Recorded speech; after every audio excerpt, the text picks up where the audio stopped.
My mom and I are extremely close. We do everything together. If we're not together, we're on the phone.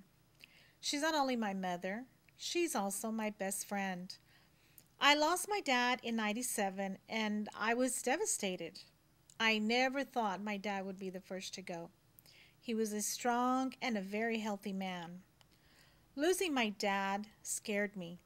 Losing him meant that it was my turn to take care of my mom, especially because I had no brothers or sisters. My name is Thelma Lopez Anguiano. I am 51 years old and I'm adopted.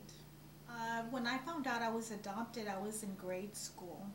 I remember I was attending private school at the time, and so I remember that I started just asking basic questions that normal children ask when they see pregnant women in the street.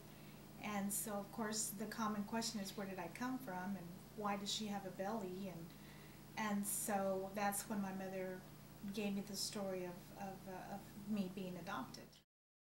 I'm Thelma Lopez. I'm 85 years old and I am an adoptive mother. I had a beauty salon and I had a lot of customers. All my customers, everybody that I had that I knew that I wanted a baby very bad. And then all of a sudden, this woman walks in and asks, "Do you know of anybody that might be wanting a baby?"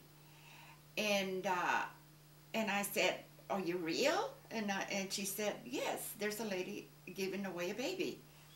And I said, "Well, it is for sure that you're giving a baby and not taking it away from me. I do. I do want a baby very bad." And I had to figure out what I'm going to tell my husband. I didn't tell him for the 3 days until they brought the baby. And this lady said, "Here's a baby. You said you wanted the baby." And I said, "Well, wait." And she said, "Oh, no. Here's a baby." And she left. And I've never seen I've never seen anybody again. First day I took her home, being that the shop was close to the house, I kept on kissing her and giving her more milk, and she would close her lips. She didn't want any more. And then I told my husband, "You hold her."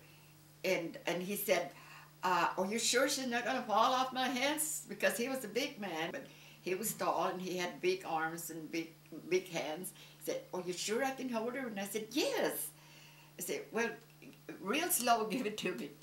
Put her in my arms, real slow. Now be careful." I said, "Okay." And it was just like unbelievable. Once my husband had that baby in his arms, he started loving her like you wouldn't believe it. And he said, "Well, tomorrow we're going to buy a little bed, and tomorrow we're going to get these." And to the very last minute, he loved her very much, like nobody had ever been loved. My life as an adopted child has actually been a very rich one. Rich in the way that I knew I was loved very much. I was given many wonderful opportunities as I was growing up. I was always encouraged to do many things. I was a Girl Scout. I was a cheerleader. I was in the drill team. I competed in pageants. I did many things that even children or friends that I have that were not adopted, I had a much more richer life than they did.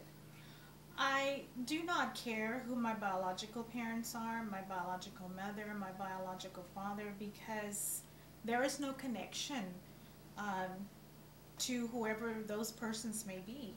Um, I, I, I don't have a bond with them. I have a bond with the two parents who raised me. So I guess that's why I feel like I don't really need to know, and I really don't care to know. I wouldn't see the need. There wouldn't be a need for me to know that because I have a mother and I have a father. Whoever gave me up is not my mother. They're not my family. So I guess I am the perfect example of um, of what a real parent is in a child's life. It's not whether you bore that child, it is the love and the upbringing and the type of life that you bring that child in, that's what really matters.